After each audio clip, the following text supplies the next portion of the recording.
In today's video, I will tell you how you can manage your money better and now 9 rules how you can do that. So let's get started. The first rule is the rule of 72. So what is this rule of 72? A lot of times you might have got a question in terms of at this particular rate of return, what would be the time period in which my investment will double? So for example, if your rate of return was 12%, your time to double the investment would be 72 by 12, which is 6 years. If your rate of return was 6%, your investment would have doubled in 72 by 6, which is 12 years. So that's a pretty simple rule in terms of figuring out how much time would it take for a specific amount of money to double at a specific rate of return. Another great rule is about the 100 minus age rule rather. It is for the calculation of the amount of exposure you need to have in the equity segment. So if your, let us say, age is 25 years, you can invest 75, that is 100 minus 25% of your net worth into equity safely without any risk. And as you grow older, obviously your capacity for taking risk possibly goes down, and as you go to 35, you may want to re-equate it to maybe 65, 55, and likewise reduces it as you grow older. If you have a higher risk appetite, maybe you can take a higher risk, but this is a ground rule for someone who wants to, have a risk equated return. The next rule is about 50-30-20 rule, which essentially talks about how you want to split your needs, wants, and savings across your salary. So for example, let us say your take home is 100,000 rupees, $100,000 or whatever per month, and you should not be spending more than 50%. Obviously, $100,000 is not a realistic money for taking home per month for anybody in the US or anywhere else. But just understand the sentiments. The needs should not be more than 50%. The wants should not be more than 30%. And savings should be at least 20%. So these are the few ground rules. So 20% you should, at the beginning of the month, dedicate for savings, and you should look at increasing it as the time passes. For example, as your earning potential grows, a big mistake that a lot of us do is not actually increase our savings or the investments, but rather inflate our lifestyle and just continue using this kind of a 50-30-20 rule. All right. So instead of doing that, you can actually, as for example, if your earning today is 100,000 rupees per month, the take home, you may be spending 50,000 on needs, 30,000 on wants, and maybe 20,000 would be your SIP or your investments. As your income grows, as your earning potential grows over the years, and you start earning, let us say, 300,000 rupees 5-10 years down the line, over those 5-10 years, your needs necessarily do not need to proportionately increase to 150,000 and 90,000 respectively in case of needs and wants, but rather maybe it grows subsequently slightly lesser, and you can potentially increase the amount of savings you are doing, which would eventually take you to a higher number.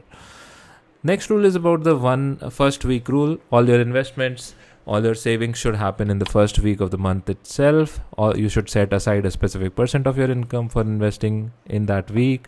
And obviously, as I mentioned in the previous rule 3, there is no fixed percentage for this rule. You can invest as much as you want, and you should try to save as much as you would like and invest as much as you want for your future goals. All right. The next rule is about the 40% EMI rule. So a lot of our purchases are based on EMIs these days, including our small purchases on Amazon and whatnot. But the essential idea is not to have any EMIs for anything apart from your home loan or maybe your first vehicle, your first bike, first car, or whatever. Bikes typically are not under a EMI rule. So typically your first car and your first home should be the only ones that you should consider under this EMI rule. Anything else you should buy upfront, and maybe never do any instinctive buying, or just because you found something very appealing, just don't buy it yet unless that need of that item is very crucial for your living. All right. Next in the list is the emergency fund, obviously, which should be at least 6 times of your monthly expenses. Unless you have this kind of a corpus into your account, you should not work on anything else. Even before working towards your investment, you should be careful about building this kind of an emergency fund, because the emergency fund that you will build over here would be something that you will leverage for every other short time needs, or any other emergency needs, as the fund is called, right? So any health emergency comes, you don't need to run around in the family and or break around your SIPs, etc., to just cater to that small emergency need. So you need to have that kind of an emergency fund. Or even if today's times of vulnerability, nobody is sure how long they will remain employed in their current roles. If you lose your job, you should have that kind of a 6 months of a buffer to at least figure out your next gig, and not fret about how your next month's expenses would be covered. Coming to the next one is about the term insurance. Obviously, it is much more important than the emergency fund, and this should only be a term insurance. Maybe it requires a separate video altogether, because a lot of times the insurance products get mixed up, and there are a lot of mis-selling that happens in typical insurance products. A typical term insurance should be at least 20 times of your annual expenses. Annual expenses, let us say you have a 10 lakh of annual expenses, your term insurance for your family should be at least 2 crores, so that your family is able to sustain in the event you are not there. And for insurance like that, you typically don't need to shed a huge sum of amount. For a 2 crore kind of a term insurance for someone who is 25 years old, maybe you need to just invest somewhere close to 1800 to maybe 2200 per month, and that should be it, which is nothing more than a couple of pizza parties that you do in the month. And for that, you can actually save a lot of hassle for your family in case some mishap happens. Next in the list is the 2x saving rule.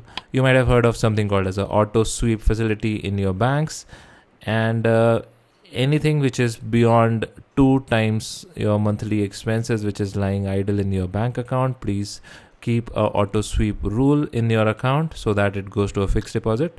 2 benefits would happen out of this. First one, you get a higher rate of return, obviously, on that. A typical saving account would give you a 3.5% return, but a fixed deposit would give you close to 7%. Obviously, it is taxed, but still a higher rate of return compared to a saving account.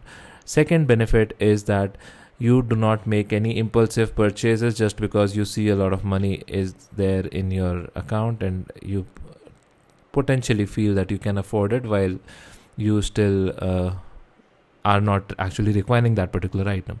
So for both these benefits, this 2x rules comes to our savior and works greatly in our favor.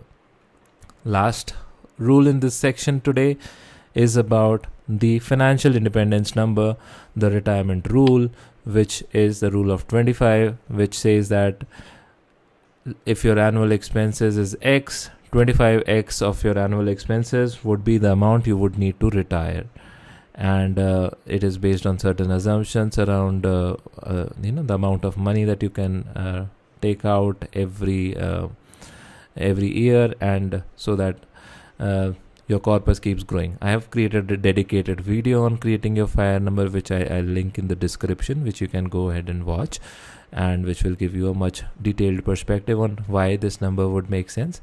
Obviously, for a more convenient, you can there are different types of FIRE numbers that are looked at, typically the lean FIRE, the fat FIRE, and different versions of that, but 25x is the baseline rule which you can possibly look at. All right. So those were the things that I wanted to talk about in today's video. So these were the 9 rules that we just talked about. The rule of 72 to figure out how much savings you have, would take for doubling your money. The 100 minus age rule to figure out how much risk exposure you should have for the age you are in. 50-30-20 rule for defining your needs, wants, and investments.